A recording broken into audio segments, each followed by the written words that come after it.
Neighbor, can I borrow your lawnmower? Good afternoon, neighbor. Can I borrow a cup of sugar? Hey, neighbor, it's me again. Can I borrow your running shoes? You can't choose your neighbor, but at least you can choose two of your favorites from the McDonald's McPick 2 menu. One great offer, two of your faves from McDonald's McPick 2 menu. Pick any two for $2.50, like a McDouble burger, a McChicken sandwich, or small fries. See store for details.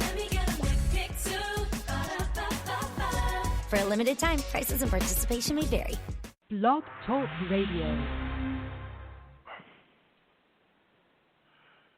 Welcome to American Sovereignty, but tonight we're going to have a special guest introduce us, Red Skelton. Red, take it from here. I remember a teacher that I had.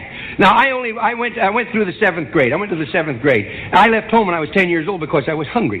This is true. I work in the summer and I go to school in the winter. But I had this one teacher. He was the principal of the Harrison School in Vincennes, Indiana. To me, this was the greatest teacher, a real sage of my time, anyhow.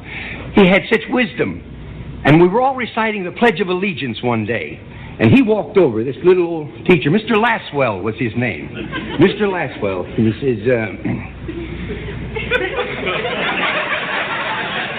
says, I've been listening to you boys and girls recite the Pledge of Allegiance all semester, and it seems as though it's becoming monotonous to you. If I may I recite it and try to explain to you the meaning of each word. I, me, an individual, a committee of one, pledge, dedicate all of my worldly goods to give without self-pity, allegiance, my love and my devotion to the flag, our standard, O glory, a symbol of freedom. Wherever she waves, there's respect, because your loyalty has given her a dignity that shouts freedom is everybody's job. United. That means that we have all come together. States. Individual communities that have united into 48 great states. 48 individual communities with pride and dignity and purpose. All divided with imaginary boundaries, yet united to a common purpose, and that's love for country. And to the republic, a state in which sovereign power is invested in representatives chosen by the people to govern. And government is the people, and it's from the people to the leaders, not from the leaders to the people, for which it stands. One nation,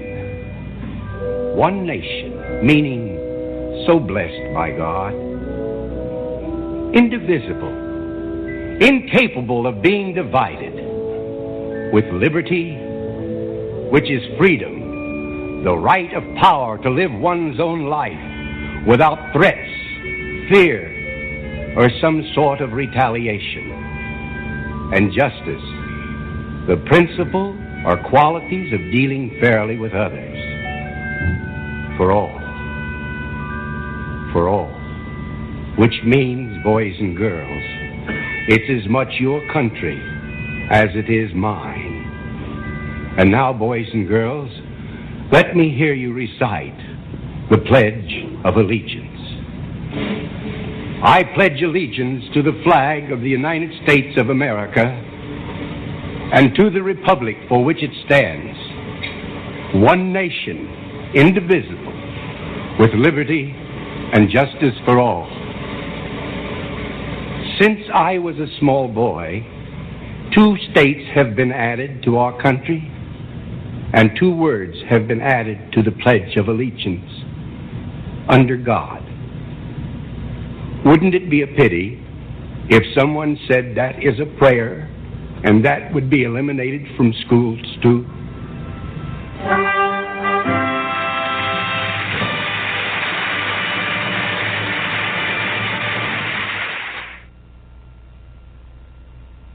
Welcome to American Sovereignty, and This is one of your co-hosts, Dan Wilson, and joining me tonight is our primary host, Jennifer Montrose, and Gary Rummer. We are from Alabama, in the beautiful state of Florida, and the frozen tundra up in North Dakota.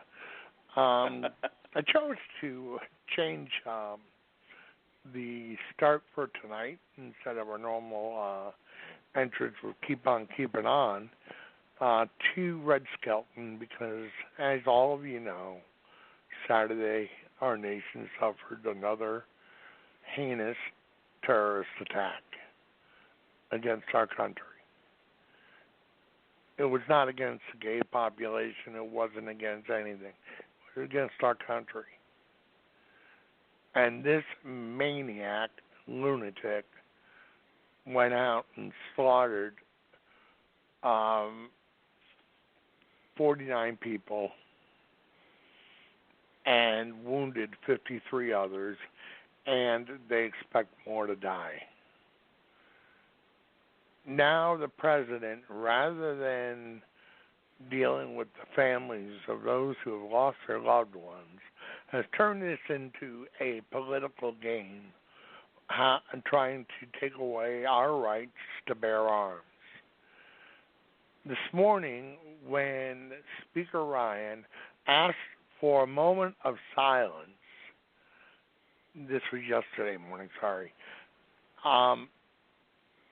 the Democratic Party, the entire left, started interrupting and refused to take that moment of silence for the bereaved. An act that was childish and is outright wrong because they wanted to push their agenda on removing our Second Amendment rights. They're blaming an assault rifle when anybody who knows what a weapon is understands that the only thing different between an assault rifle and a hunting rifle is the dressing. It's like a woman wearing a pantsuit compared to a dress. It's the same weapon underneath, but it's a matter of cosmetics more than anything else. And in fact, the weapon, one of the weapons I own, which I've owned for 40 years, is more powerful than 99% of the assault rifles out there. The .30-06 is much more powerful. And people don't understand the difference. I mean, kids, the younger folk like the AR-15 and the AR-14 because it looks cool.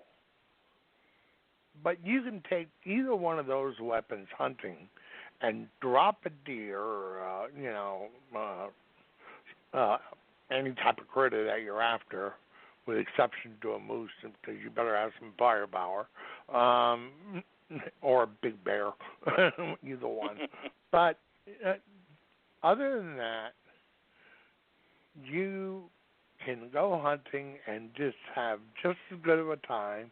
If you have the proper scope, you can deal with it. It's not a big thing. And the second, and what they're going after is basically our right to bear arms. And the Second Amendment says, real simple, the right to bear arms shall not be infringed. Infringed means it shall not be crossed. And our mainstream government, led by our Muslim-in-chief, who has done more to protect the terrorists than he has to our own people. And it's time that we stood up and told everybody the truth. So with that, for my little rant here, I'm going to pass it off to our leader-in-chief, Jennifer Montrose, from the beautiful state of Alabama. Take it from here, Jennifer. Well, it's been humid in Alabama. Thanks, Dan. Same here. And hey, Gary, man, I tell you what. Oh, you wake up in the morning. You know, I wake up in the morning to go take my son to basketball practice for summer league. 6 a.m. and it's hot, like humid hot. So, but that's the South. That's what you deal with when you live in the South, But, here's my thing about this whole, the agenda of the left is to take away our right to bear arms. You have sheep that are not paying attention until recently. It took what happened in Orlando. I mean, I have seen more, people that are with the LGBTQ community that have come out and said that as a result of what happened in Orlando, that they are no longer voting for Hillary and they're going to vote for the man who is saying exactly the truth, which is this was not a gun fight. This was not the gun's fault. This was not, the gun was not the problem here.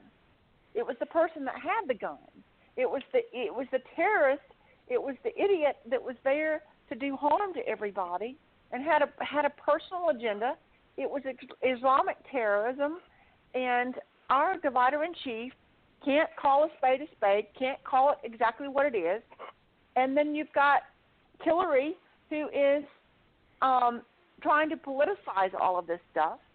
And I think finally you've got some of the gay population, regardless of whether they, Republican or Democrat, you've got a lot of the Democratic gays that are saying, I'm going to vote for Trump because I'm tired of this. And so that's the thing. We live in the United States of America where we have the right to choose, and so, but this is just, some people are saying, was this a false flag? And, but there were some crisis actors. You could see that woman that was being interviewed by ABC News. She was looking at her cue cards every time she had a word coming out of her breath, out of her mouth. She was looking down at the camera to read from something. That was obvious. I'm sorry, but if I was a mom, and I am a mom, but if my son was in a situation where his life was threatened and I didn't know where he was, I would be not in front of the cameras talking to reporters. I'd be in the hospital where they say, he's supposed to be. I'd be looking for him on the list in ER or whatever.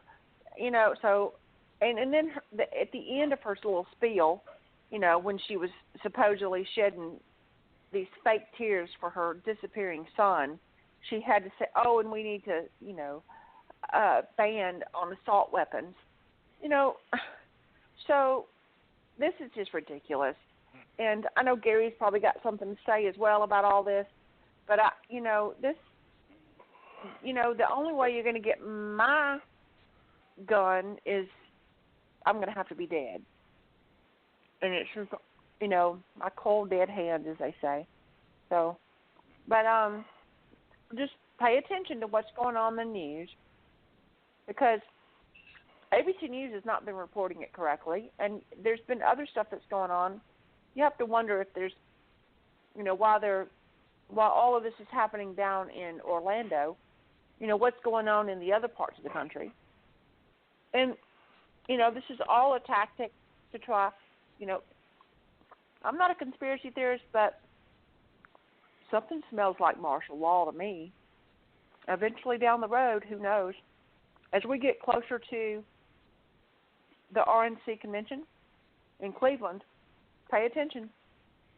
Because, what did the SS men do? They got loud and rowdy, and they did it enough and enough times that people caved. They caved in the very beginning of all this,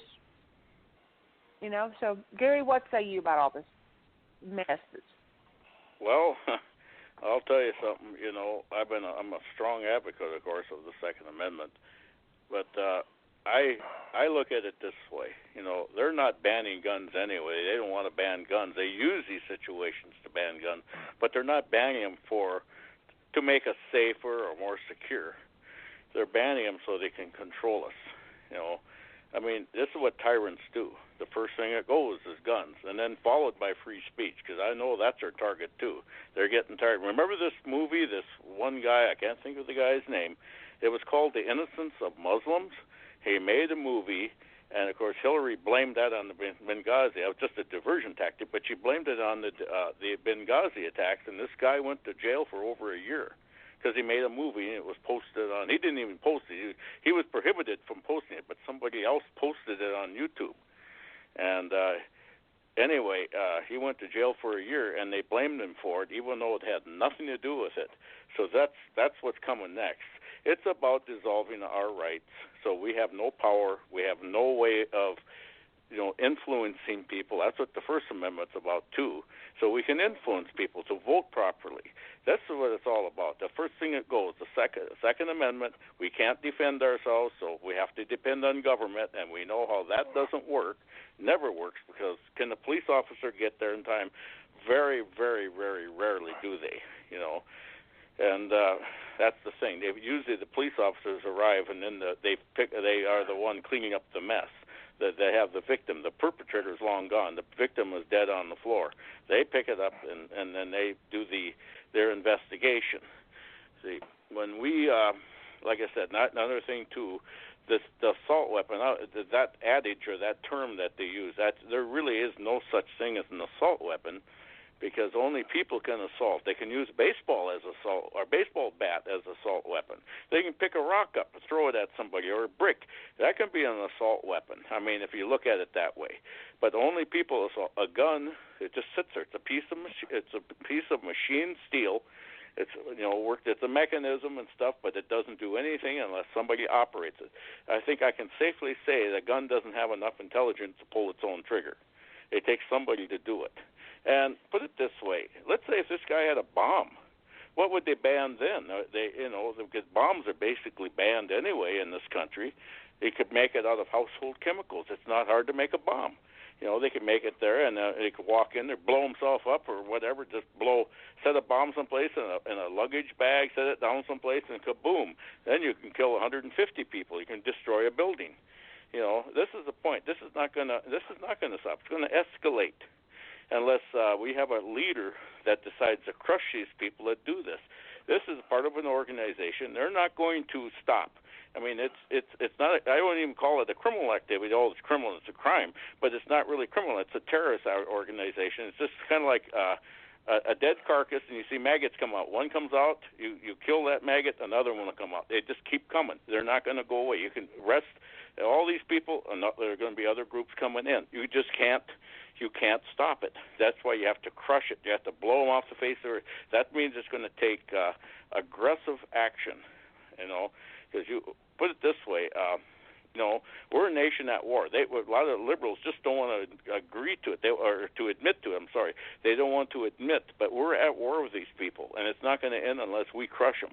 We're not going to submit. I am not going to surrender my freedom. I would rather die than to have no freedoms. I can't even imagine not being able to even come on this show and talk about it, because that's probably their target too, is shows like this. We can't have that out there, that makes us look foolish.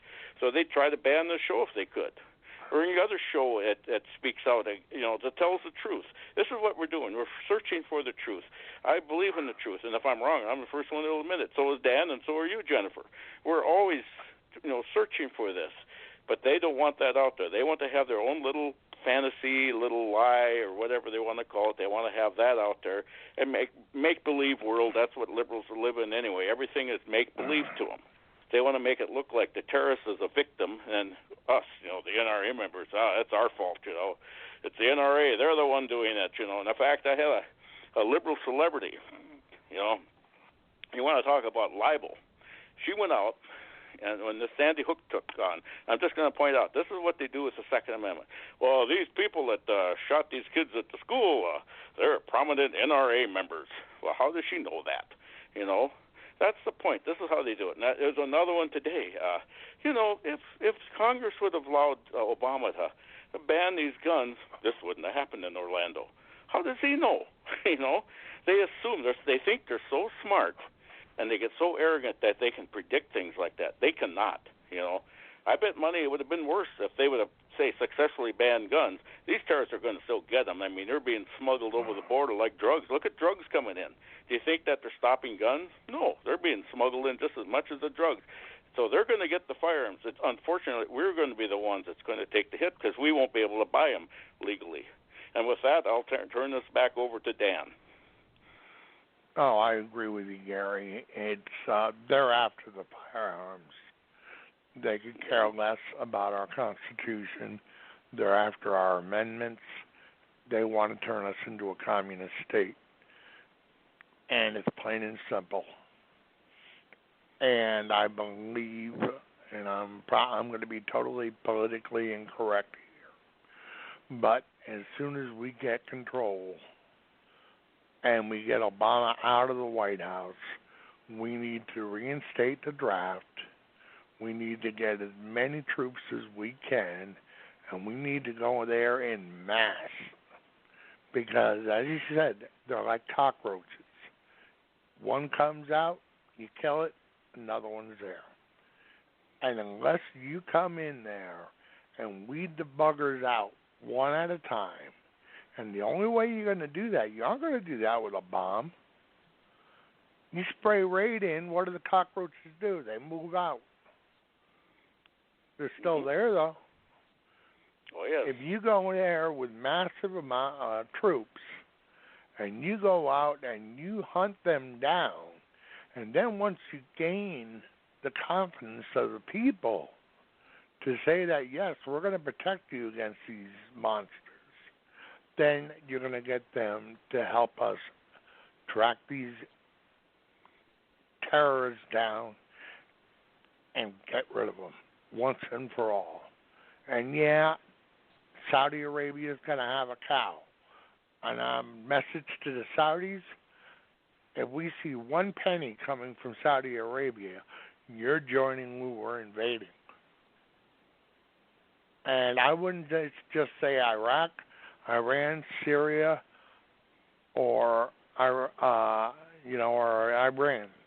I'm saying the whole damn Middle East. And we need to get all of NATO forces to join in with us and do the exact same thing, conscript everybody, and treat this like we treated World War II. And get in there and get the job done, and then rebuild them and leave. Once we rebuild them and do what we did in Germany and Japan post-World War II, and get them stable and get the people out there earning livings and being able to provide for their families, then we leave, and we know we have stability in all the nations we engaged in. And that's very, very important, because if you go in there and make the same darn mistake that we made in Iraq, the same darn thing is going to happen.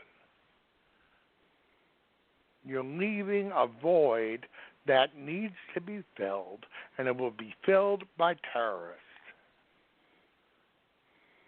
Mm-hmm. And we have to stop pussyfooting around. We have to treat this like it is.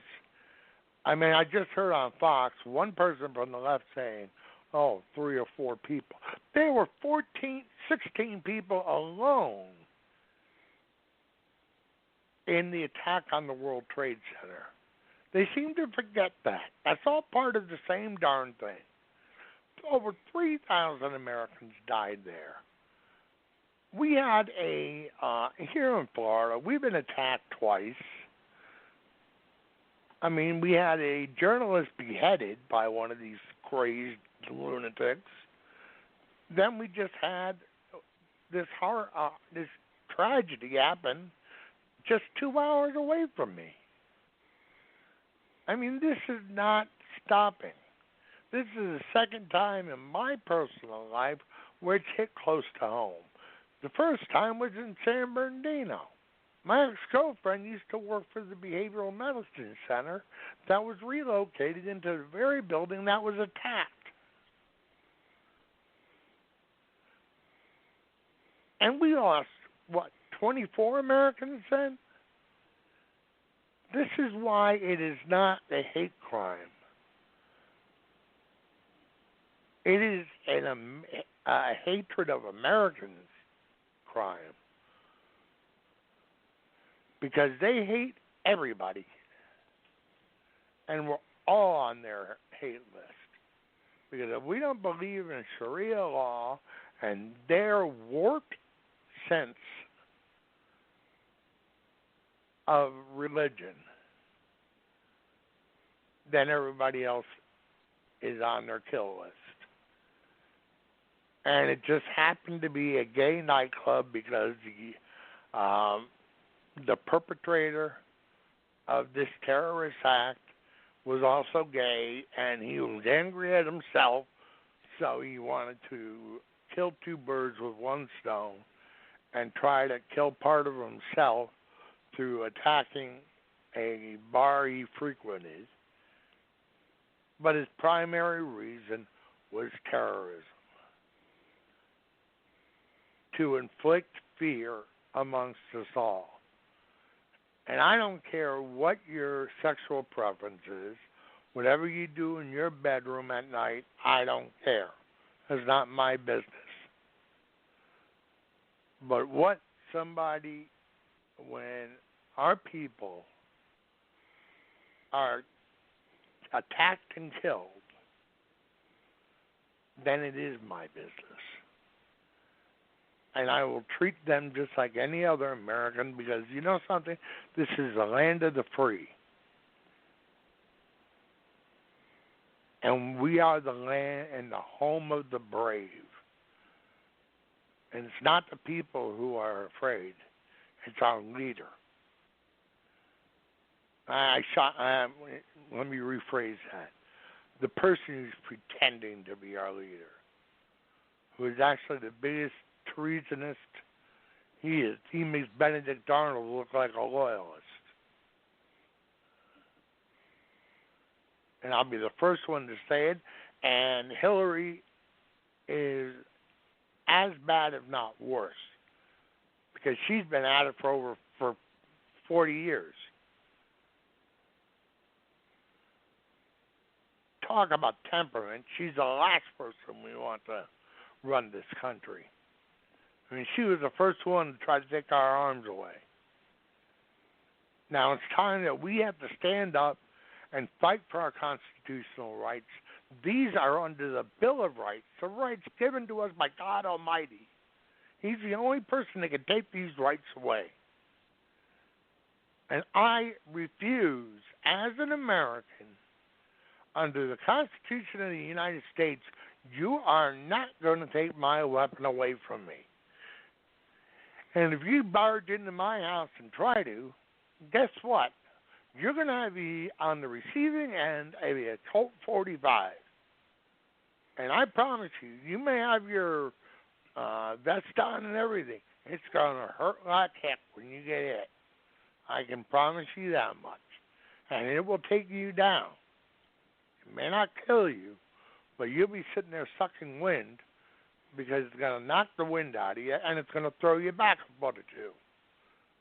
And you're going to be flat on your rear end long enough that I can stomp down on your arm and break your arm so I can disarm you and make you not a threat to me. And then I'll do it to the next person until they take me down. And that's protecting my right under the Fourth Amendment and the Second Amendment. And with that, I'll pass it over to Jennifer. Amen. Amen, Dan. Well, I tell you what, some people seem to see, well, what about background check and stuff? How do you know if the person that, look at what this guy did. Come on, FBI. we're supposed to be able to trust them to do their job, to make sure that, I mean, we got Syrians coming over, refugees, right? And FBI is supposed to be able to vet them to determine if they are, you know, and this guy had security clearance. You know, I mean, this is ridiculous. Come on, give us a break. I mean, the agenda here of the left is to remove our right to bear arms. You know, they're wanting to take it away from us. They're, you know, and those people in Poland in World War II smiled when they gave their guns up. They believed everything government told them. Oh, things are so much better and so happier. And then what happened as soon as Hitler got in office? Man, oh man, those train rides were hell on wheels. You know, and these people seem to think. 6 million dead. I mean, you understand this is massive. I mean, the agenda. I mean, Saul Alinsky 101. You know, and so the latest thing that I want to talk about is I've been seeing where people are stepping up and they're saying, I want to help. What can I do? Because they recognize that waving flag and marching in some parade is not going to make the difference. What's going to make a difference is well-armed, trained citizens. And to be a well-armed, trained citizen doesn't mean that you have to be Christian. If you're a gay, you can be a well-armed, trained citizen. And so there are people that are offering to help train people that have never been trained before. They're doing it for free on their own dime, providing ammunition and providing a gun for them to train with, and to help them to be able to decide for themselves what firearm they want and to get trained. Because I'm telling you, those little whistles or that you know, can of mace, when you've got some terrorist nut job like this idiot down in Orlando, you know, coming at you, you want to have something with steel and lead. You know, I'm saying that's why I carry. And you know, I get asked many times, you know, why carry at home? Who's going to come to your house? What are the statistics on home invasions recently? We've seen more home invasions happening. And just when you think it's just the inner cities, it's just in the hood. No, I mean, these criminals are coming, you know, further out. And you know, they don't care. And whatever their agenda is, whether it be to, you know, score another hit, get more drugs, you know, to hawk whatever you've got, or, you know, they don't care. And especially if they're high on drugs, you know,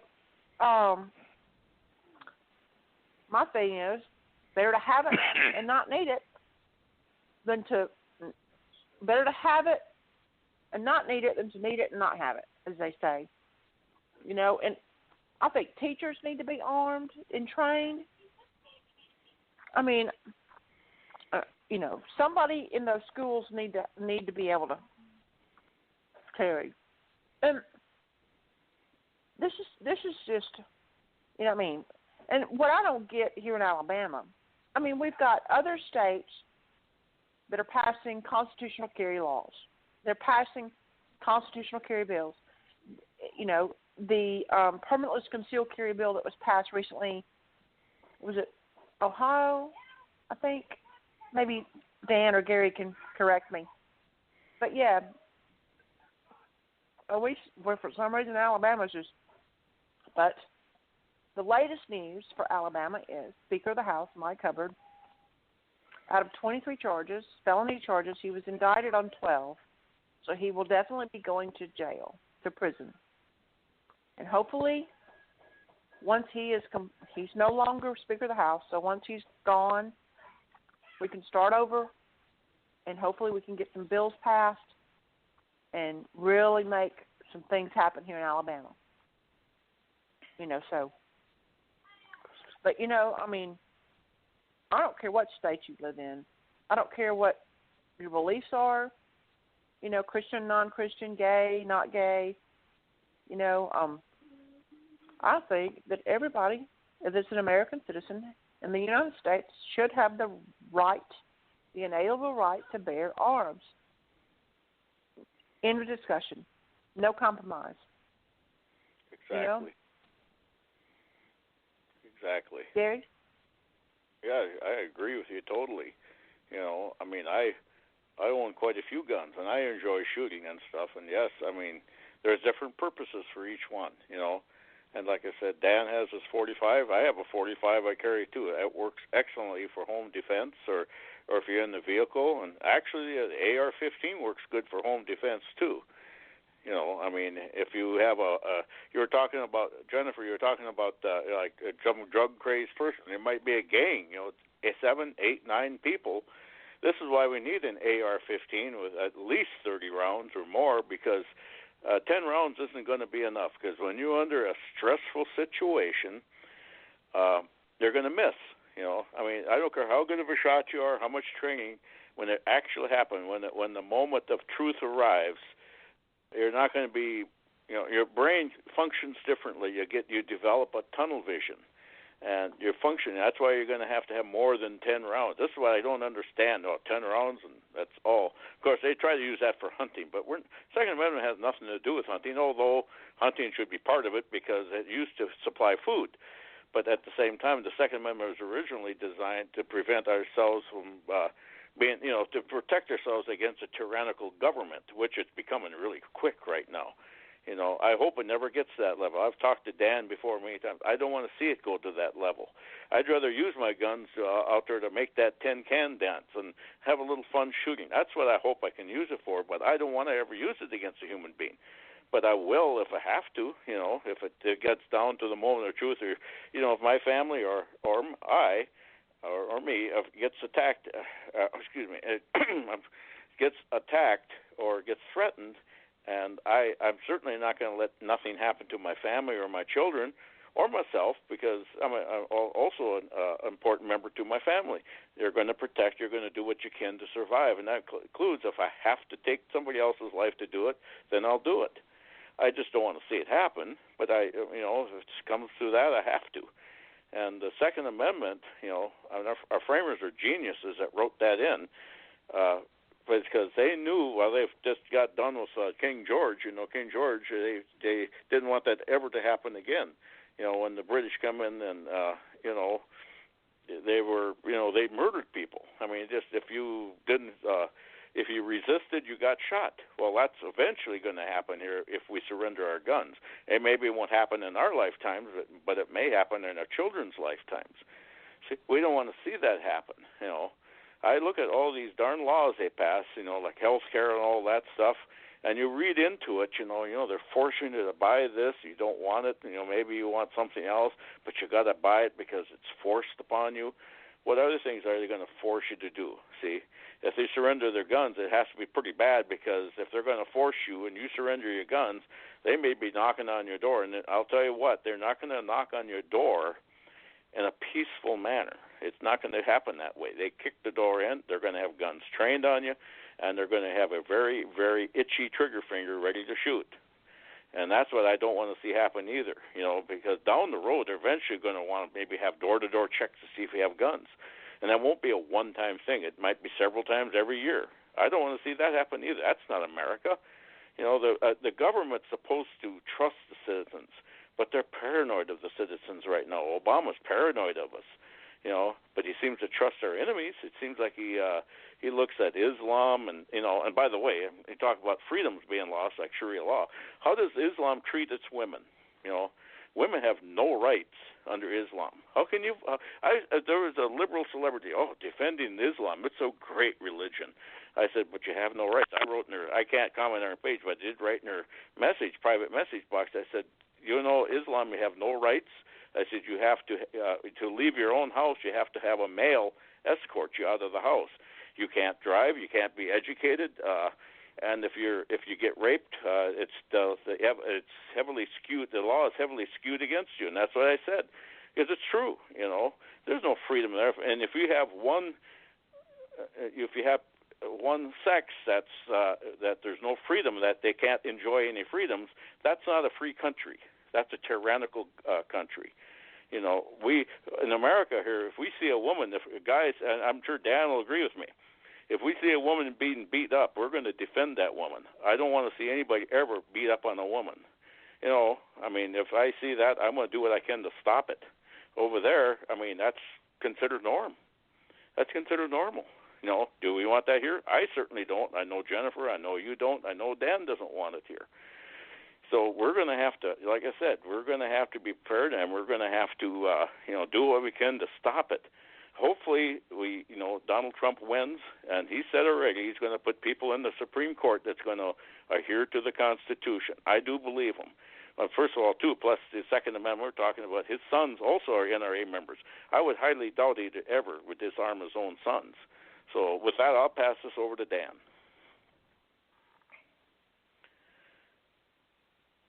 Dan? Jennifer? I think Dan must be on mute. Oh, why am I on the mute monster Go ahead, Dan. got me. The mute monster got me again. I forgot that darn button.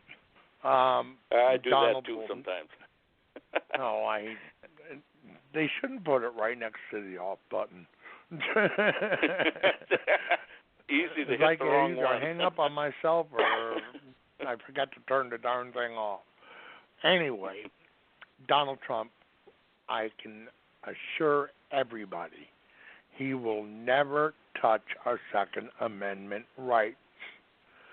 Both of their sons, and I know Manhattan, that area, just north of New York City, it's the Catskills. It's a mountain range, a small mountain range, but it's within half-hour drive out of the city.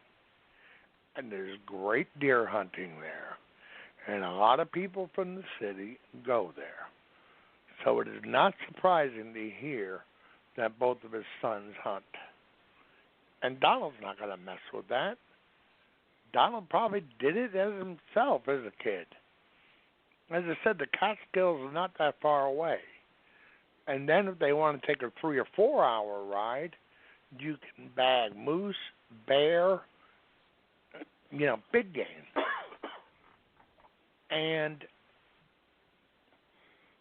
Trump is enough of an American who is going to stand up for these rights. And he believes in the First Amendment. And he believes in the Fourth Amendment. So we don't have to worry about him doing what this Muslim in chief is pulling off on us, trying to take our constitutional rights away. And then we got a murderess next in line. When do a part of your cabinet end up dead? There's only one administration that I know of in the recent history where this has happened. And it's because this individual had information. And all of a sudden, out of the blue, he kills himself. Yeah, and pigs fly. When it looks like a spade, probably is that card. And it's time that we have to stand up and fight for our constitutional rights. And you were, Jennifer, you were talking about carrying your weapon around with you. My 45 is about 2.5 feet away from me. And then when I go to bed, it's about the same distance. I don't sleep with it because it'd probably fall between the headboard and the floor. And so, plus if you roll over, it's probably not very comfortable. But it's right next to me. It's in the nightstand. And I leave that drawer open. And I leave it open for a reason. All I have to do is roll over, reach my hand in, and a little flip of the switch and the safety's off, and I'm ready to go. And as Gary said, in a time of crisis, when your life is on the line and the adrenaline starts pumping, it's not going to be like a regular day at the range where your arms are relaxed. Your arms are going to stiffen up a little bit. That's going to skew your aim. And it's going to take you a round or two to compensate, just to understand how your body's handling it and dealing with it. And yes, you do become focused on what you're doing. But the fact is that when muscles are tightened, it's going to pull the barrel a little to the left or a little to the right, depending on the individual. And it's not because you don't know how to fire, and it's not because you're a bad shot. It's just a natural reaction, and you just got to compensate for it. So, and if you have a lot of people coming in, as you said, 8 or 9, then yeah, you're going to need 30 rounds. Because as you're switching from target to target, you probably are not going to get a first round hit. And you're going to have to compensate. See, people who don't fire weapons don't understand this. Is that you have to take a shot and see where it goes and then compensate for that. Whether it means up to the left or down to the right, or whatever. It doesn't matter. But you need to compensate, and this is why you need so many rounds. This is why instead of the 6-round clip that came with my weapon, I have a 10-round clip. So I can goof up a little bit. And I have a little bag with 6 different clips with different ammo, but at least I can drop it, throw another clip in, and I can be ready to fire in a few seconds. It's not as good as an AR or those type of weapons that can carry 30-round clips, but for home defense, it's pretty decent because it's up close and personal, and I can duck around the corner until I can get the clip in and recock the gun and pull back the slide and throw one in the chamber and be ready to go off and continue on with the race. And do I want to do that? Heaven forbid. No, I don't. I'd rather, as you said, Gary, make that tin can dance or get angry at that piece of paper. Jan had a wonderful video on this morning saying pressure release, and she showed a picture of Osama bin Laden with a lot of holes in that piece of paper. It can work as a very great form of entertainment and be safe for everybody. A gun is an inanimate object, just like your car. Your car is not going to kill anybody. The person driving the car kills people. And it's the same thing with the gun. The gun doesn't kill people. The gun can't kill people. Only people can kill people. And it's up to the individual to learn how to drive that car, to learn how to handle that weapon. And if you've never been around weapons, take a course. It's called common sense. And you don't need a law to tell you that you have to take that course. People need to take responsibility for their own actions.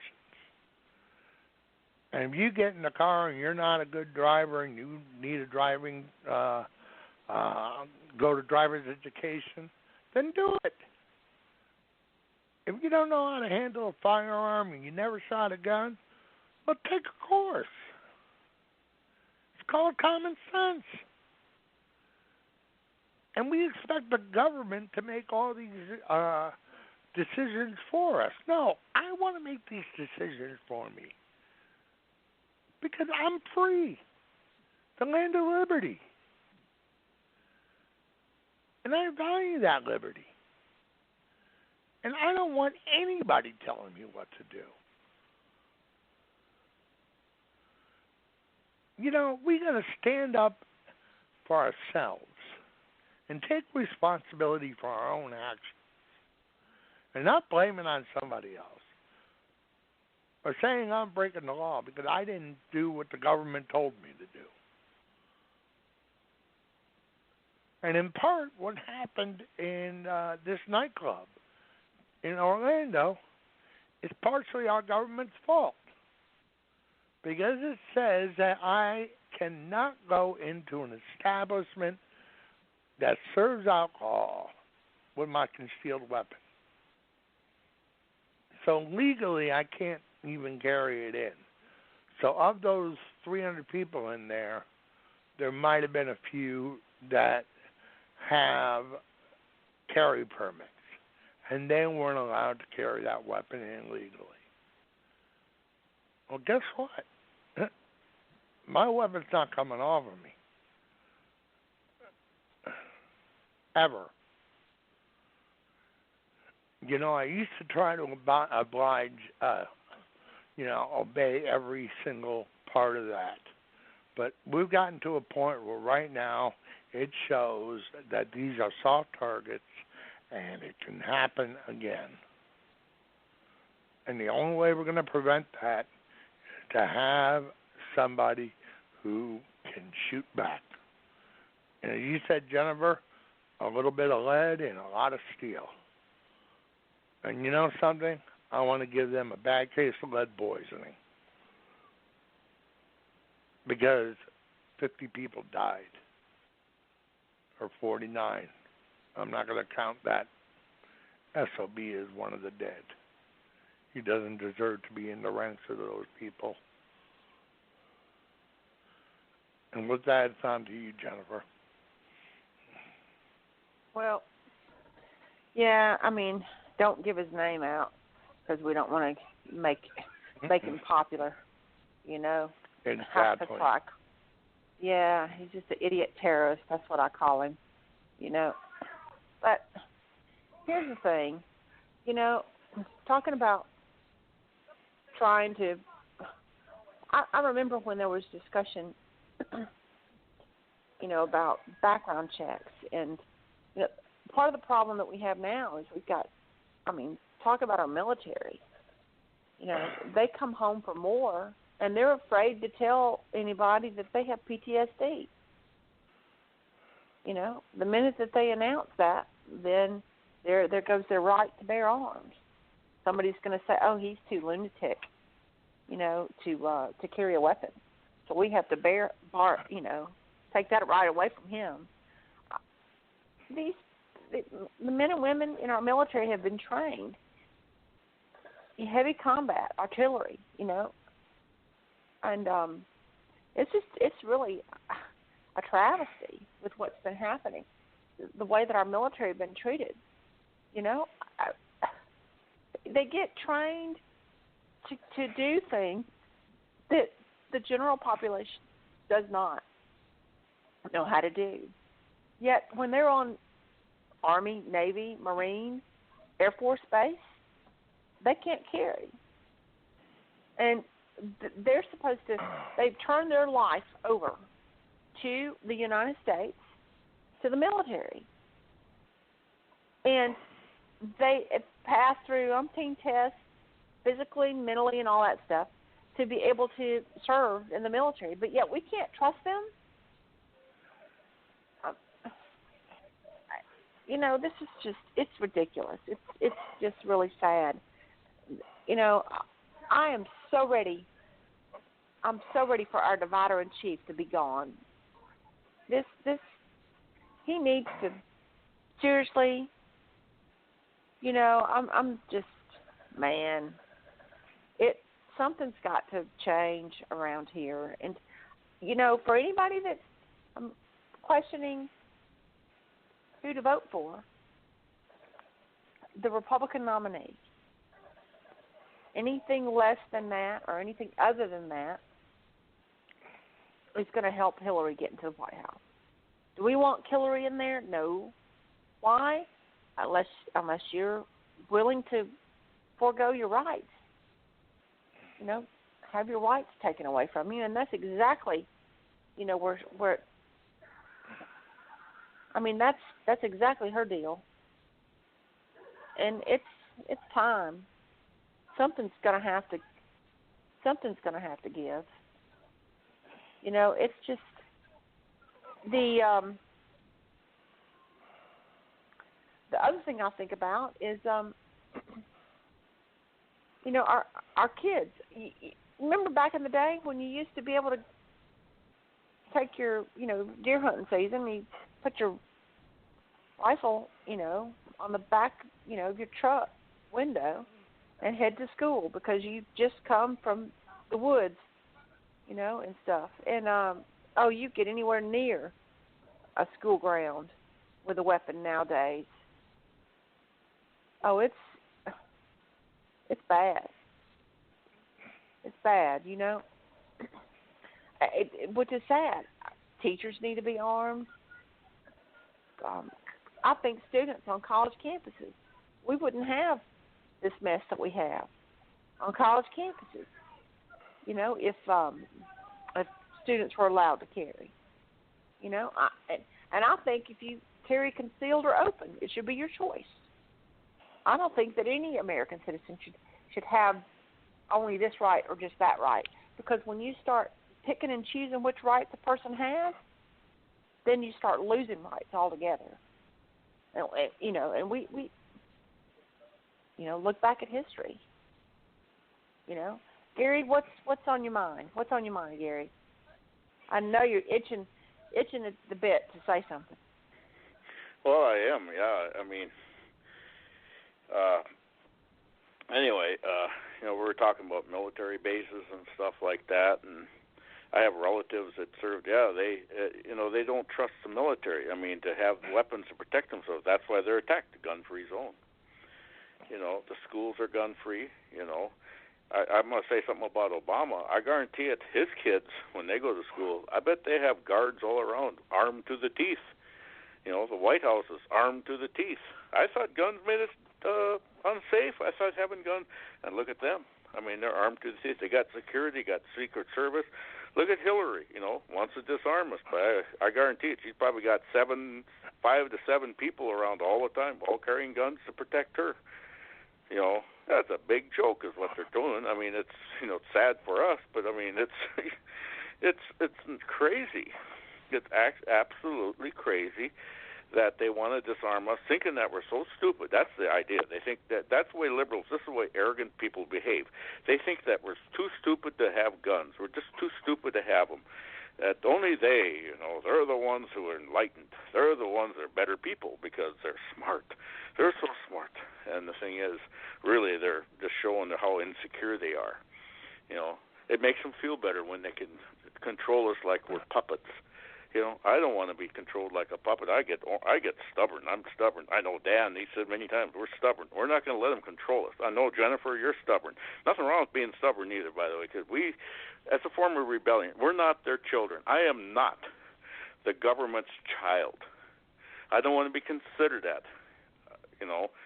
I am an adult. I'm a responsible adult, and I will not stand by and let them disarm us like we're little kids and treat us like we're so stupid that we shouldn't be allowed to do anything on our own without some type of government interjection. I don't want that. I can run a business without government telling me how to run my business.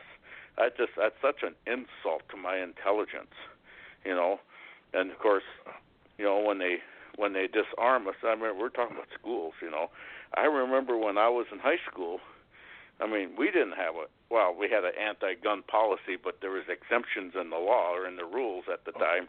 And I remember we take our guns to school, and actually we work on them in shop class. I remember I blued. I had an old 22. It was neglected and it was rusty, and I took it up there and sanded the rust off, and I polished the stock and made it look like a brand new gun. I re-blued it, made it look like a new gun when I was done with it, you know. And of course, we had to keep them locked in the principal's office and stuff. But we had them in the school, believe it or not. Boy, you wouldn't even want to mention that now, because they'd probably have you arrested as a terrorist. You know, yes, I brought a gun to school. You know, I mean, just imagine if somebody said that now. You know, back then, nobody thought of it. Nobody thought about killing anybody. Of course, you know, the values have changed back in the 62, where the divorce rate skyrocketed, the drugs started taking, you know, people got involved with illegal drugs. Some of them, of course, are in Congress right now that have abused drugs, like Clinton and Obama, you know. And the values have changed, which is sad, because back when I was young, divorces were almost unheard of, you know. And now, you know, it almost seems it's fashionable now to get a divorce, you know. And that's a big problem right there. And then moving away from God. When we move away from God, then chaos sets in. And I noticed one thing about people who do not believe in God. It seems like they believe in everything else but God. There's people out there that actually believe in voodoo and black magic and stuff like that, but they don't believe in God. And see where I'm heading to? The values change to the point where chaos takes over. We end up with a society that's unstable. You know, it's really unstable. And it's chaotic and unstable and actually dangerous, really. So, I mean, we got to move toward God, too. We got to start bringing God back into the schools. I mean, nothing wrong. I'm not saying force it on people, but bring it back in. If somebody wants to say a prayer or have a Bible in the school, I see no harm in that, and nobody else should either. If they don't believe in it, fine. Don't hang out with that person, but let people practice their religion wherever they want. And with that, I'll turn this back over to Dan. Amen, Gary. Really what we need to do, everybody, is we need to return to what our founding fathers intended. And if you look at the number one thing written all over the mall in Washington, D.C., is God. And it's written in stone. And there's a reason behind that. Because He is our centerpiece. And you see, if we put God and trust in God as the center of our country, then you're going to bring back the morals. And that's how you stop the gun violence that's taking place today. Because all of a sudden, you are answering to a higher power. Not laws created by man. You're talking the Creator's laws. And those are laws I don't want to break, because I know what the outcome is. It's called eternity in a not a very nice place. And you have a choice. You abide by His laws, which aren't difficult, and you live in paradise. Or you ignore His laws and live in the worst possible place you can dream of. Well, I know where I'm going. Because I believe in God. And this is why, with all three of us, you don't have to worry about us packing. You don't have to worry that Jennifer has a air gun in her holster, right in the front. You don't have to worry about me wearing my girdle holster, which is uncomfortable as heck. But you don't have to worry about it. That gun's not going to come out unless it's necessary. I mean, when I see a guy beating up on a woman, the gun comes out, but it'll be pointed straight towards the ground. The safety will be off, and that's just to show the person that I am not lying that I have a firearm. But it will not be even pointed at them, because that's the second to last choice. And this is what this weapon's for. It's to help others and to protect yourself as well.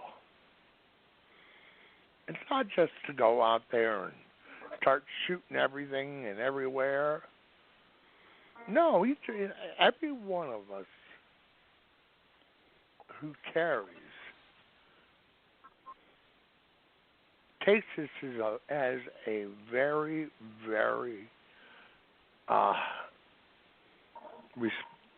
we have a high responsibility to ensure the safety of others and ourselves.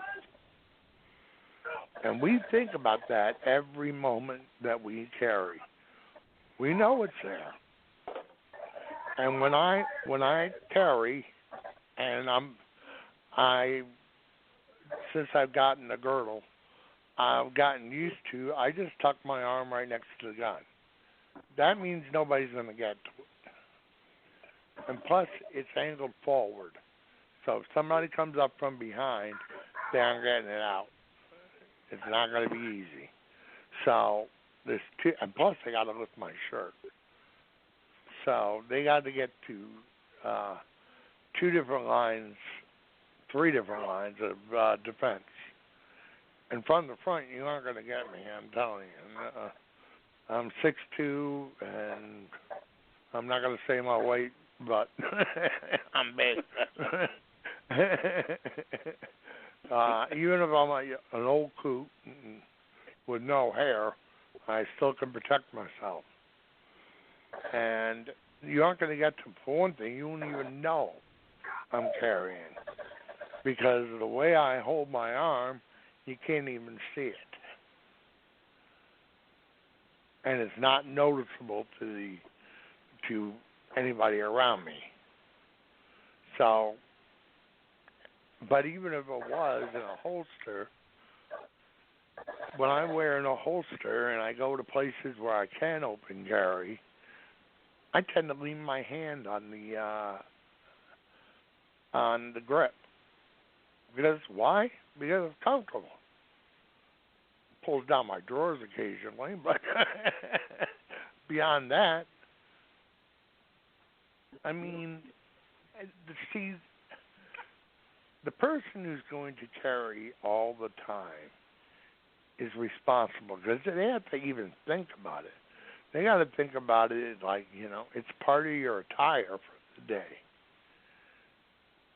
And when I was a kid, seeing gun racks with a couple of shotguns was about as normal as watching a person walk a dog. I mean, you saw them all the time. Virtually every pickup had a gun rack back in my day, and you didn't even notice it. It's kind of like, they go to a red pickup or they go to a white pickup or whatever, and they had their 4x4s, and you know where they were going after school. They were going to get there. Did you see what's happening with the 10 hours ago with Academy Sports and Outdoors? Oh, yeah. Yeah, they're pulling modern sports rifles from their shelves in the wake of the attack in Orlando. They said that it was the corporate office from Texas that made the decision. And they said that they called requesting all modern sports rifle lighters and other gifts. Anything that resembles a rifle, sporting rifles. The lighters, other gifts and stuff are being pulled from the shelves, along with airsoft BB guns, resembling any assault rifle. And they said there's going to be a new policy requiring any sale of more than 10 boxes in a caliber that Academy deems it as an assault rifle caliber will require the buyer to furnish personal information that Academy is planning on keeping in a database. Other employees have stated that they were directed to report the transaction with no clear outline on how to do so. So I've already been hearing all day long how people are boycotting the Academy now. So they won't be getting my business anymore. Just, and I understand people have to make a living, but that would be just cause for me to walk out. I couldn't, no. But, that's just, that's, you're going to cave, different than Target. You're going to cave to this kind of mess. It's ridiculous. And I just don't, the people that are running these stores like this, what's going on? But now, permitless concealed carry in Idaho passed, and it takes effect July 1st. But we can't seem to get it in Alabama. I don't know. But these companies that are caving like this, and with what Chick-fil-A did in the wake of what happened in Orlando, they're not even open on Sundays, but they opened up long enough to feed all those people that were standing in line to give blood for all those victims. They put aside whatever their beliefs were or whatever, because it's human beings. We bleed the same red blood. Put our pants on one leg at a time, And so this is nuts. Something's got to change. And it's not going to change until after we get Trump in office.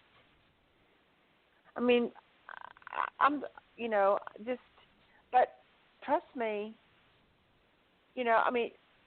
so you got this crazy woman, who talks about, FBI background checks and all that stuff and what people should not be able to do and this and that and the other. Yet, she's got a criminal record and running for president. Who would have thought, she's running for president. Our divider-in-chief endorsed her, and she's being investigated by his own Department of Justice. So, I don't know. Clinton seems to think she's above the law, and she can get away with whatever, and and nothing will touch her. But and people that want to attack the Second Amendment rather than Islamic terrorism, following this massacre of 50 people plus 53 injured, at the hands of a 29-year-old Muslim, extremist. I don't care what you say. When he's a spineless. You got these spineless companies like Academy. I'm not. They won't see my business. I hope like crazy that we see every blood-redded American in the United States, boycott them enough that their stock drops tremendously. And then they want to go blame the NRA. NRA's not to blame. He wasn't even an NRA member. He was a Muslim. He pledged allegiance to ISIS. Get your facts straight. And you can't trust the media. Look at what. Okay, so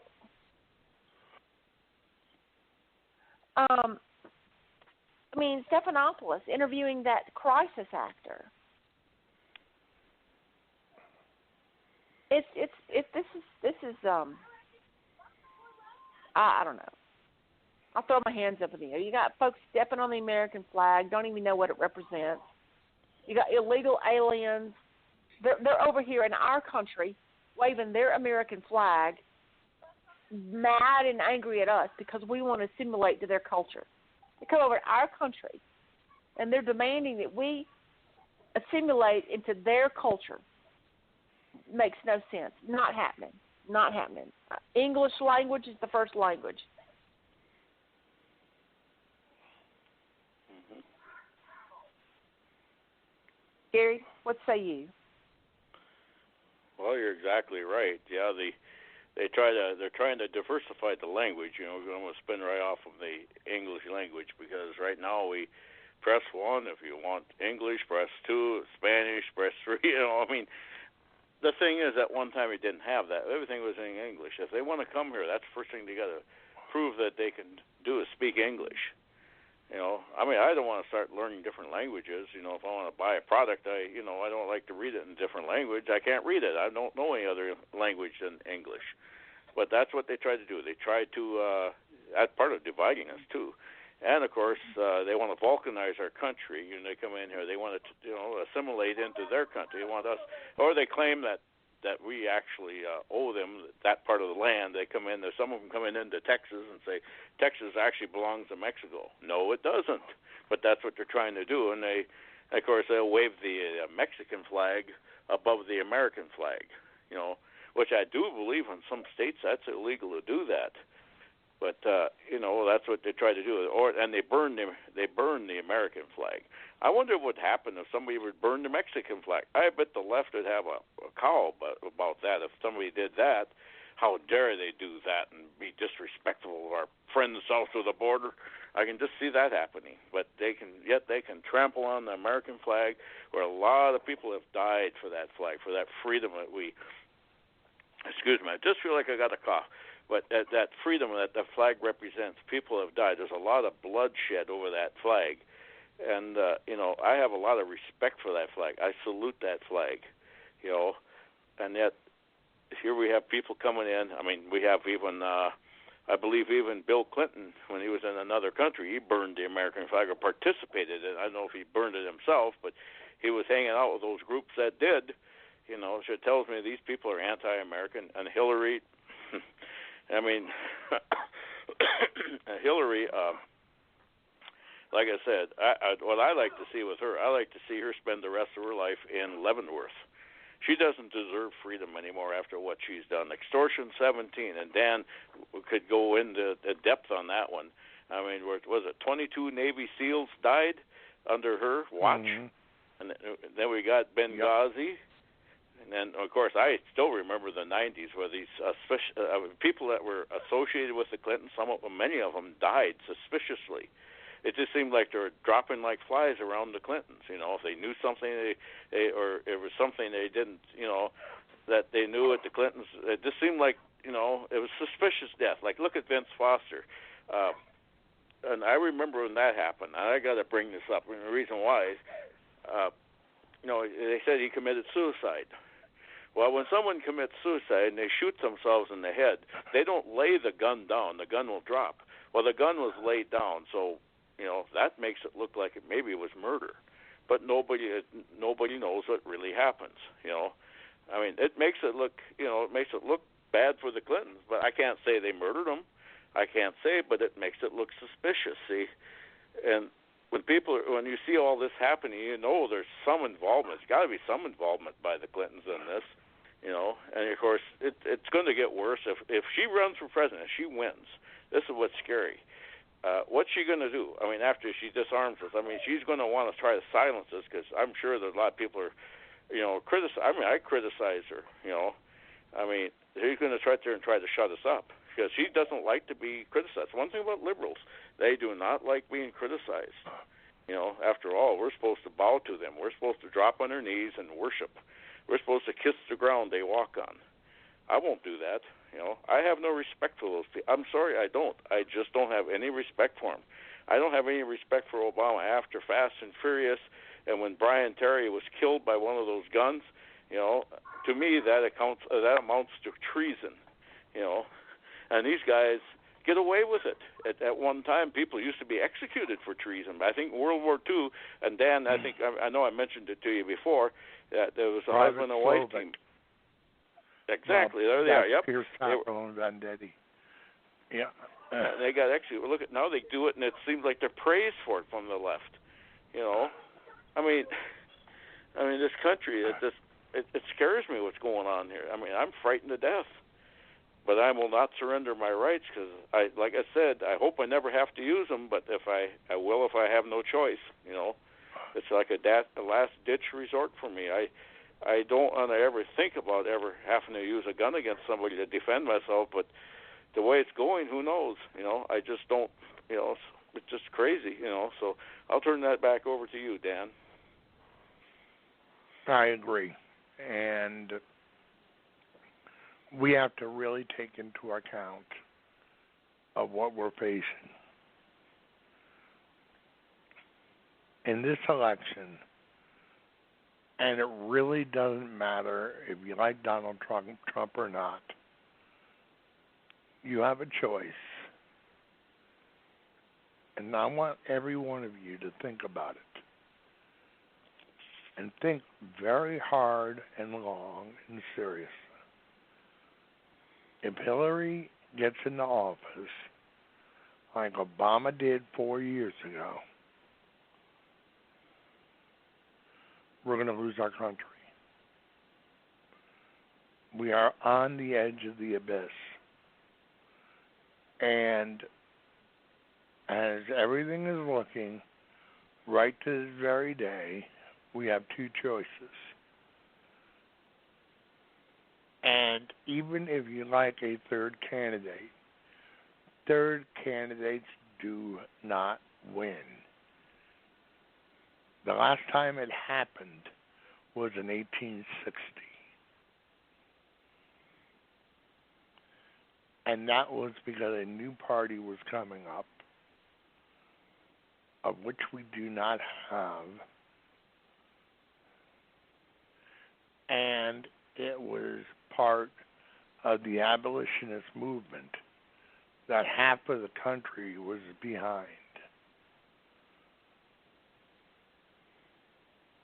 So think good and seriously.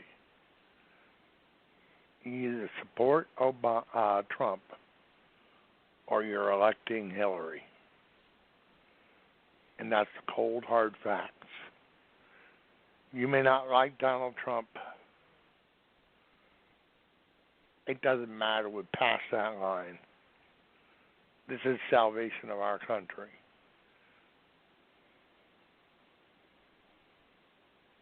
And that's it. That's the black and white of it, people. And we're on save mode now. Because I truthfully believe that Obama is setting things up so that he can declare martial law. And there are members of the Congress and the Senate who are involved in this. And I'm not saying any given party. I actually think that they're from both sides. Because they stopped being separate parties a while ago. And if you are an American and you want your freedom, then you're going to all rally behind Trump. Because once we get somebody in, one thing about Trump, we know he's a fighter. We have seen that since day one. And you may not like everything he says. I don't like everything he says. But you know something? One thing that Donald Trump does on a regular basis, he quotes my favorite general, General George S. Patton, a man who I respected so much that we went to Luxembourg and we stopped so I could pay homage to General Patton.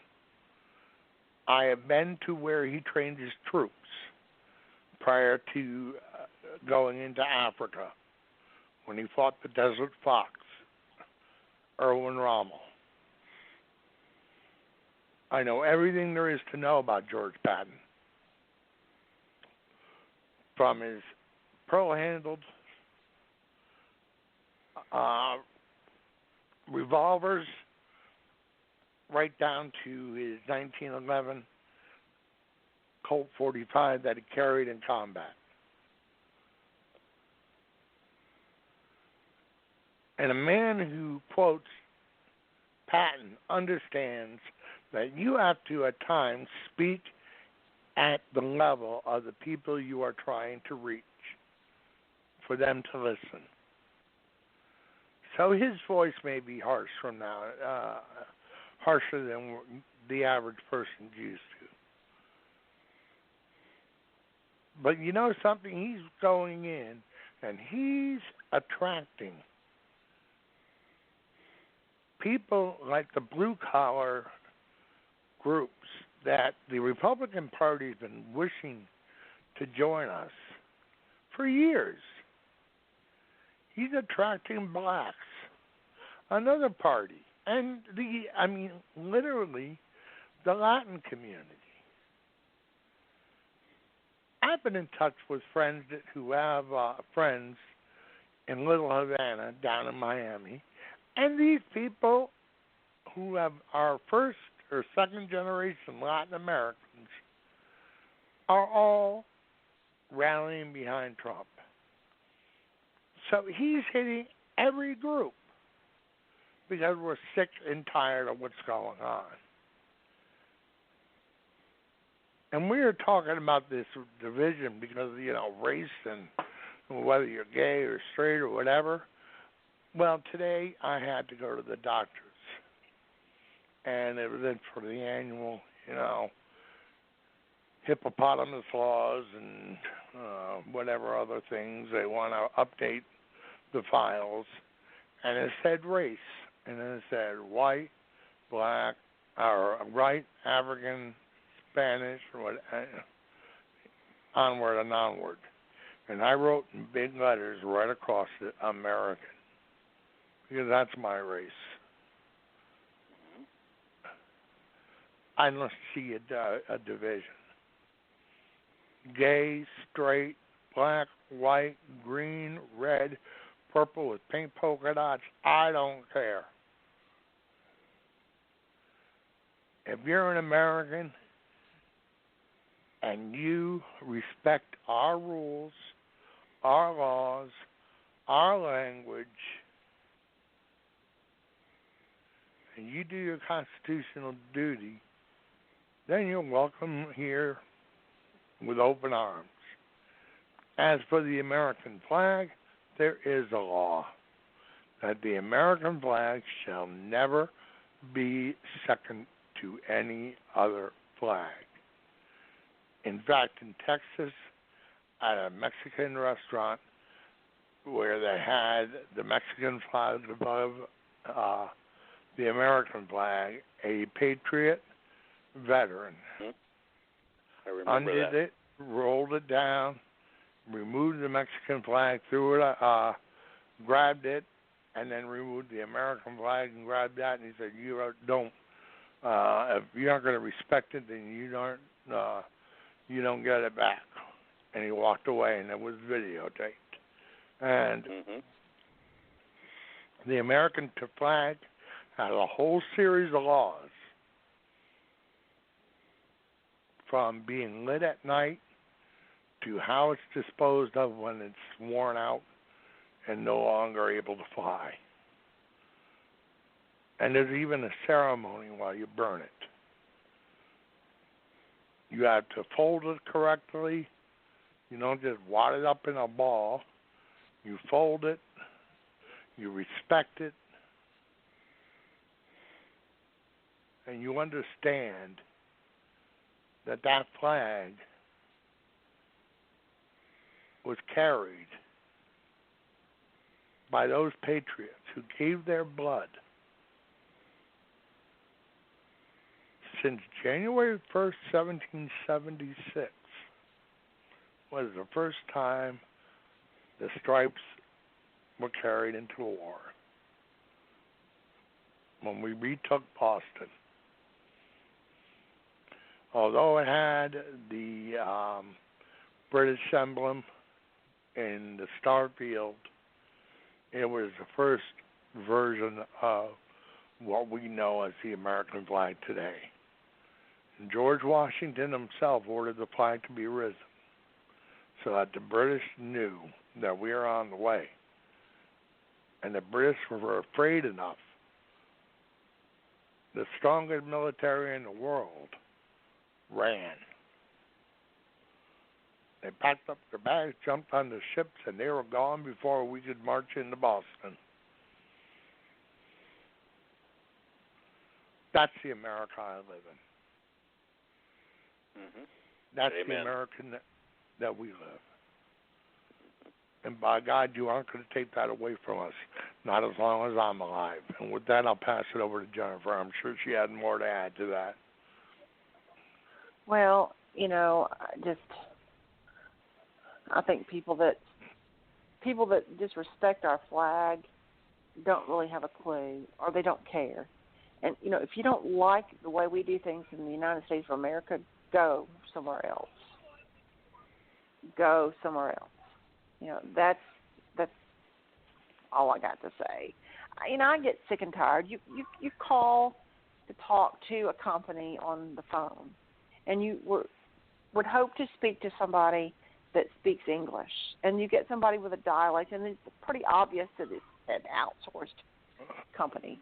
So you're talking to somebody in India, doesn't even have a clue. And we've got people that are out of work today. I mean, look at what's happening. The illegals are coming in and taking over our jobs and stuff. I mean, you talk to naturalized citizens, and they're really ticked off. They're very ticked off because they got folks that are breaking line. They're coming right on in. Illegals are getting their, IDs and all that stuff, Social Security cards and everything. And these naturalized citizens are coming in here the right way, having to wait for years. It's not right. And the other thing is the wife. You talk about the wife of this this idiot in Orlando. She knew what he had planned, and she chose not to say anything until after the fact. And I they agree let her with out. Trump. Yes, they let her out. And I agree with Trump. You withhold evidence like that, you need to be held accountable. You're just as responsible as the person that pulled the trigger, because you could have stopped it. You could have stopped it. I don't care if she did get on her hands and knees and pull his arm and beg him to stop. Don't do it. This is just, I don't know, and pay attention to what's going to happen in November. This is going to get, what you're seeing now, it's going to get worse. We already see oh gosh, I'm so glad I don't live in California. And I know Scott, if you're listening, aren't you glad you moved to Texas? Got there as quick as you could. I just, those folks in California, I feel sorry for the conservatives over there because they got nut jobs running that state. Just purity nuts. But, yeah, Mexico would have California back. Well, if it doesn't drop off the ocean first, drop off the face of the earth. I got some good friends in California that live there, and but it's just I don't know. I think we need to. We need to get folks like Sheriff Joe to come in here and, whippersnapper all these folks up and knock some sense into them. I don't know. But I would love to see there's been discussion about, Trump and his running mate. And I don't know if I want to lose Senator Sessions in the Senate here in Alabama. But that would be a nice nice, have somebody that's, really tough on immigration and really thorough on immigration like Senator Jeff Sessions is. That's one of the really wonderful things that we have going on here in the state of Alabama is he is one solid conservative guy, and he does not back down, and his statement on this stuff, the tragedy in Orlando, was great. But I'm seeing a picture of this crisis actor, the woman with the glasses, the blonde hair, the glasses, and the pink shirt that was interviewed. She is just, I don't know how much they're paying her to do this, but when ABC was interviewing her, Stephanopoulos, she kept obviously looking down at, she was reading something, and her fake tears just had me I was just like, they could pick them better than that. Jeez, it's sad. So I don't know. I think that enough of the marching, enough of the rallies. I think that those kinds of things just really don't seem to make a difference. What it's going to take is every red-blooded American citizen, good law-abiding citizen, getting trained and owning firearms. We're going to have to get trained and then do everything necessary just to stay armed. And, geez. But don't shop at Academy Sports and Outdoors. Anybody that's going to side with the anti-gun rights movement and nothing but pansies as far as I'm concerned. Gary, I've ranted enough. I know you've probably got a boatload of stuff to say. Well, I agree with you. When these businesses and stuff, a lot of them, when something like this happens, they decide, well, we're going to get rid of the guns. They surrender. That's a form of surrendering. I guarantee it. I'm not going to patronize those businesses or whatever. I'm not going to do business with them anymore.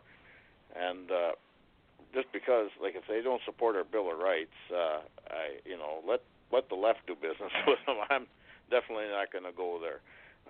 Because, like I said, the worst thing you can do when these things happen is give up, to surrender gun rights.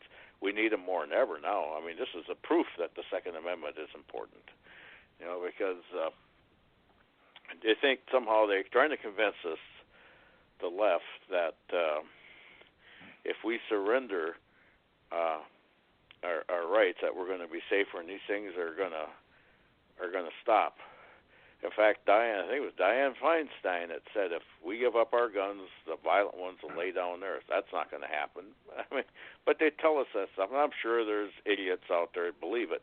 But I know better than that. It's human nature. Tells me this. It's like when like the bully at the schoolyard. If you can sit there and probably buy them off for a while, and they might leave you alone for a little while. They'll come back again. They'll want more money or whatever. But if you show aggression, and hit them back, I guarantee it, that ends it right there. It's the same thing with violent criminals or terrorists. You hit them, you hurt them good. You hit them right below the belt. I always say you hit them hard, and they're going to stop. Then you got to set it to a point where they can't hurt you anymore. You make it so unbearable, so unpleasant for them that they won't do anything more to you. But what I see from the left, and it just seems like we're trying to appease them, like Obama actually giving them money, which is basically so they can buy weapons. That's an appeasement form. It just doesn't work. I know how and they probably know it themselves. I don't know why they keep doing it. I don't know. Maybe it's just that they're trying to look for votes or trying to get more votes, which is scary too, because you get these illegals coming in, and a lot of them are terrorists too. Some of them are bringing bombs in, but a lot of them, they're going to be voting for the Democrat Party, which means now you're going to have representatives that's going to represent them, and they're going to do what they're going to demand certain things that won't be positive for America. And of course, these people are bought off. Hillary's bought off. She gets money from Saudi Arabia. She gets money from from these countries that harbor terrorists, and they're bought off. And then, of course, they're going to do things that's more terrorist friendly. That's the first thing the terrorists probably demand. The terrorists probably want us to surrender our rights, sure, because then their lives will be safer. See, so they're falling for it. She's trying to, they probably tell them, okay, you just tell the American people that you're going to be safer without guns. When you give money like that, this is what's happening. They're being bought off. I mean, that's one thing another reason why you got to vote for Trump, because he can't be bought off. He doesn't need money. I mean, he's going to take a pay cut, which proves to me that he's going to do the right thing. Whereas Hillary and Obama, I mean, they're bought off. You got George Soros out there, and you got all these people are enemies of the state, I should say. They just don't, they want to enforce or want to inflict their agenda upon us. And I to be honest with you, just like this anti-gun agenda, I really don't think there's too many people that support it. You probably listen to the media and stuff. It looks like a lot do, but I think the gun control is not a popular thing, as we see all the time. Because it always fails when it gets to the Senate because we speak out. I thank God for the NRA, because the NRA is us. I'm a life member of the NRA, and they're doing our work for us, because a lot of us, we work, we don't have the time to run to Washington, so we got well over 5 million members, which is a pretty powerful organization. They aren't going to push their buttons too much, So, like I said, they may try gun control, but I think that in the long run we're going to win on this because, we don't have any choice. We can't afford to lose, But the Congress is also is going to also. We're also going to have to pay attention to Congress because if we have a good, strong leaders in Congress, they can block anything that any tyrannical president wants to inflict on us. They can do it because, like I said, that's the reason we have Congress, to stop an out-of-control president. And we had a former Congress here, the present one, they were pretty weak. They didn't stop. He issued all these executive orders. So this election also has another purpose. We got to elect members of Congress. It's going to stand up to whoever if we have a Hillary in there, is going to stand up and say, no, you're not going to do this, and also deny her appointments to the Supreme Court, because we know they're going to be radical leftists, and we need to have some members of Congress voted in or elected in that have some stomach to them and be able to say no, because this is our country, and the members of Congress, especially the House of Representatives, they're put in to represent us. The state really is, or the Senate's really in there to represent the state, but the House of Representatives is our representatives. They're the ones that they're the ones that are supposed to implement the spending and stuff like that, because they have to answer to us every 2 years, where the Senate's every 6 years. So that's our closest bet right now. We need to really look into Congress and be able to stop. Put people in, elect people in there to stop if we do get a Hillary in there, and hopefully if Donald Trump gets in, hopefully they'll stand with him, and because I do believe he's going to put some really good Supreme Court justice in there. Right now we need to have a majority. I don't want to. In fact, before Justice Scalia passed away, it was razor thin. I'd like to see a majority where it's almost all of them who are constitutionalists. We maybe have one anti in there, just so we never forget who they are. Like I used to listen to Rush Limbaugh back, and he said we have to have one or two liberals, so we just never forget what they're about, because otherwise people will forget over time. So you don't have to have somebody in there screaming and hollering. But anyway, I'll turn this over to Dan. So.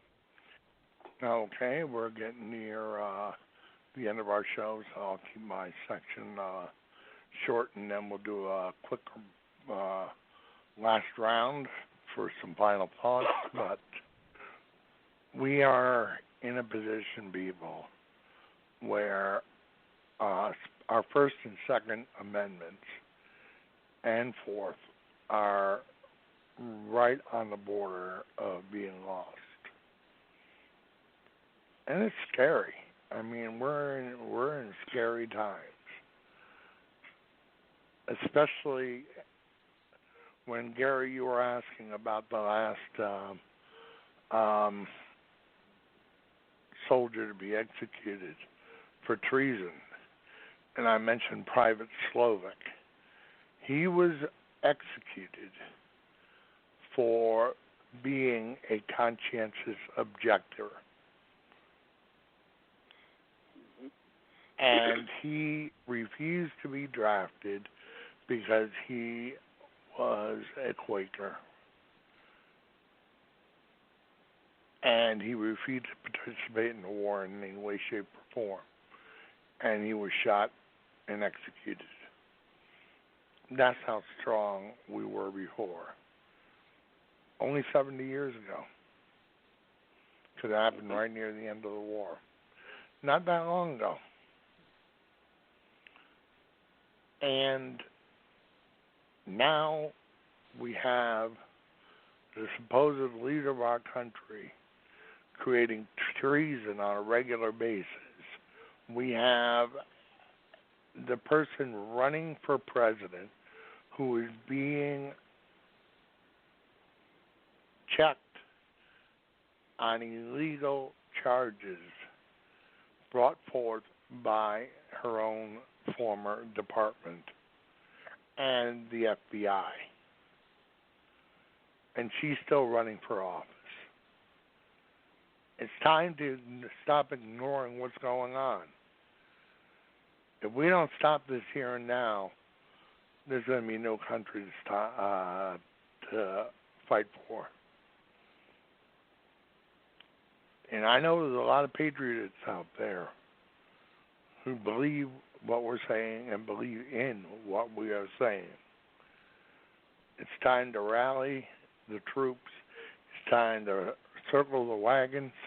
It's time to get ready to fight. With that, I'll pass it over to Jennifer, and then she can pass it over to Gary, and then I think we'll listen to a Little Young Cowboy Who Lived on the Range by James Taylor. I think we need a little, a nice, slow, fun, comfortable song to end with tonight, because it's been a rough night. So, Jennifer, take it from here. Okay, I want to say, for all you females out there that are afraid, don't know what gun to get, relying on your boyfriend or your husband to tell you what to get, I recommend that you go yourself and have put yourself in a situation where you have an opportunity to try various firearms and see which one works for you. You know, and if you're a guy and you've never shot a firearm before, you know, trust me, there are people out there now that are ready and willing to do what's necessary to help make sure that you are trained. Don't be embarrassed. You know, I was that female once. I was that individual that had never shot a firearm before. And long before I bought my first firearm, I was asking questions and taking classes and learning all kinds of things that I could learn so that, you know, so do what you can. Learn all you can. Train as much as you can. And make sure that you stock up on your guns, your ammo, and all that stuff. Because, you know, when the crap hits the fan, what's going to be available for you to help protect yourself? If seconds count, you know, you're going to need that. And trust me, a can of mace is not going to cut it. A rape whistle won't do. 911, it takes too long for the cops to get to your door. If you know, and a lot of places that have those signs, no firearms, I conceal carry. You know, so that's my 2 cents worth for the day. You know, is to do what you can to get yourself armed, learn how, and protect yourself, and to protect not only you but those around you, your family. And always remember, you know, that even when you're at home, you're the most vulnerable when you're at your house. How many times have we, recent months, have we seen news articles of somebody, you know, a home invasion? You know, so that's my 2 cents worth for the end of the night. Gary? Well, I agree with you. I might even add a little to it. You know, to people that are purchasing a firearm, don't get a gun don't get a cannon that you can't handle. I mean, get something that you can control, because if you have a gun that kicks too hard, you're not going to be able to. You're basically going to have yourself a very expensive noisemaker, because you aren't going to be able to hit anything with it. But you get something you can usually shoot. A 45, like Dan has, virtually anybody can handle it, you know, because a 1911 doesn't kick hard. In fact, the recoil is almost cushioned, you know. Get something like that. We want to make sure it fits your grip, you know, because some people have small hands. Maybe a 45 is too big for some people. But I would start out, you know, go there. That's why you go to the range instructor, and they'll tell you, they'll try to find a gun. It's kind of like buying a pair of shoes. You got to get something that fits your hand. And maybe a 45 is too big. Not necessarily a hard kicker, it's just too big. The grip is bigger because you got a larger magazine it goes in that's got to fit. Maybe a 380 auto. You know, I have one of them too, and they're very small. You can slide those in your pocket, and they're very lightweight. And they're not as good as a 45, but I tell you what, any would-be robber or rapist hit with one of them would definitely change his incentive pretty quick. You know, and even a 22 will do that. But like I said, make sure to get trained in it too, and then also be trained in the law so you understand what you can and what you cannot do legally. Because if you make a mistake, there's one law in the books that people don't understand. You can never incite somebody to commit a violent act toward you, because that's also a criminal act. You try to avoid it. You can warn people. You can tell them, hey, if you're going to break into my house, I will use whatever force it takes to stop you. That's what you can say. But you don't sit there, I dare you to come here. You can't do that. That's a form of incitement. But like I said, you try to avoid it at all costs. And like I said, if somebody's, let's say, harassing you or bothering you, then you also call the police. There's nothing wrong with calling the police and letting them know what's going on, because there is laws against that too. I mean, you use a gun as a last-ditch resort to stay alive. And like I said, you get properly trained in the usage of firearms. You take care of your firearms. You keep them clean, and use the proper ammo. Don't sit there and try to use something that's hard on the gun. You can wreck a gun pretty easy. You know, use the proper ammo and stuff. You take care of your gun, and the gun will actually take care of you, and you'll live a good long life. And with that, I'll turn that back over to Dan. Okay, one last quick note. This is just scrolled under Fox News, is Debbie Wasserman Schultz, so take it from what it's worth, claimed that Russia just hacked into Democratic National Party's website and went after all the information they had against Donald Trump. So, as I said, take it from where it came from. The Wicked Witch of the South. And I wouldn't believe her as far as I could throw her.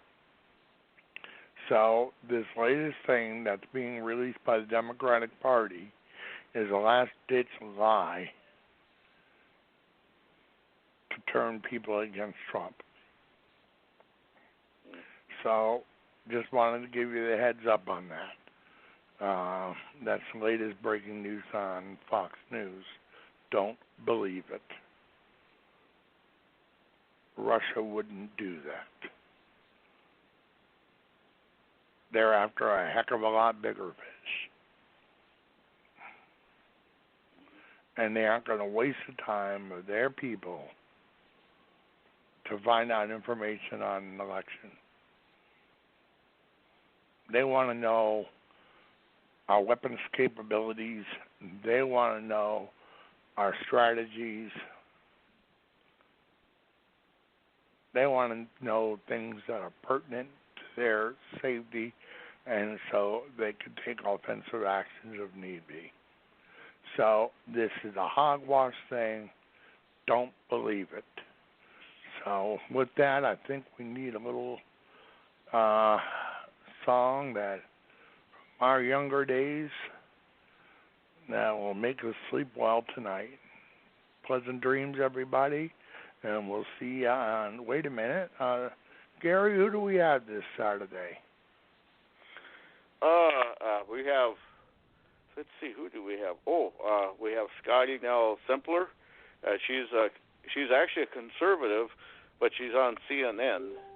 But she can only be on for a half hour. She's coming on at 12:30 on Central Time. 12:30 Central Time. So okay. She's only going to be on the last half hour. I tried to get her on longer, and she said she couldn't come on any longer than that. But at least we got her on for a little while. So. Okay, and then we'll be talking further information about what's being coming out from the left that's trying to sabotage us. But until then, let's listen to Sweet Baby James Taylor.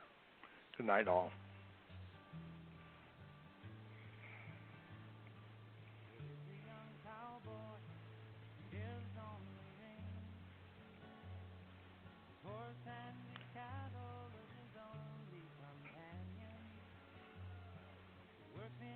I barely can hear James. Barely hear him. Let me try to.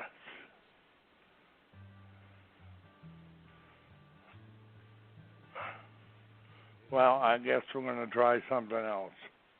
Okay. Let's raise the flag. His eyes, they closed, and his last breath spoke.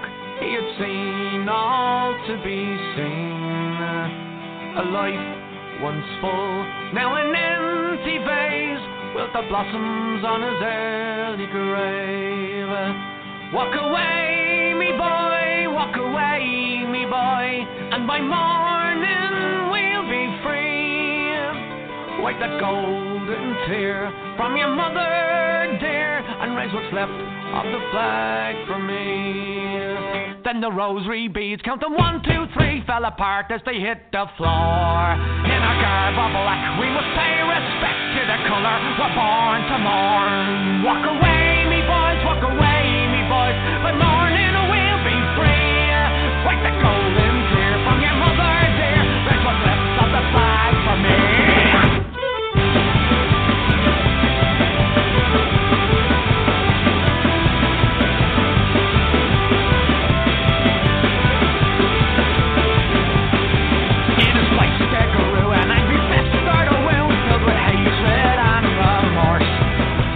Pickens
raise what's left of the flag for me.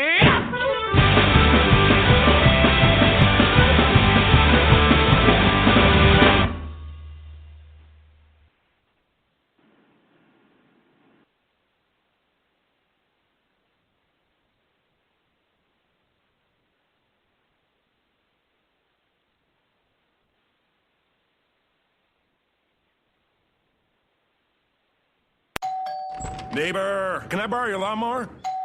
Good afternoon, neighbor. Can I borrow a cup of sugar? Hey, neighbor, it's me again. Can I borrow your running shoes? You can't choose your neighbor, but at least you can choose 2 of your favorites from the McDonald's McPick 2 menu. One great offer, 2 of your faves from McDonald's McPick 2 menu. Pick any 2 for $2.50, like a McDouble burger, a McChicken sandwich, or small fries. See store for details. For a limited time, prices and participation may vary. Neighbor, can I borrow your lawnmower? Good afternoon, neighbor. Can I borrow a cup of sugar? Hey, neighbor, it's me again. Can I borrow your running shoes? You can't choose your neighbor, but at least you can choose 2 of your favorites from the McDonald's McPick 2 menu. One great offer, 2 of your faves from McDonald's McPick 2 menu. Pick any 2 for $2.50, like a McDouble burger, a McChicken sandwich, or small fries. See store for details. For a limited time, prices and participation may vary.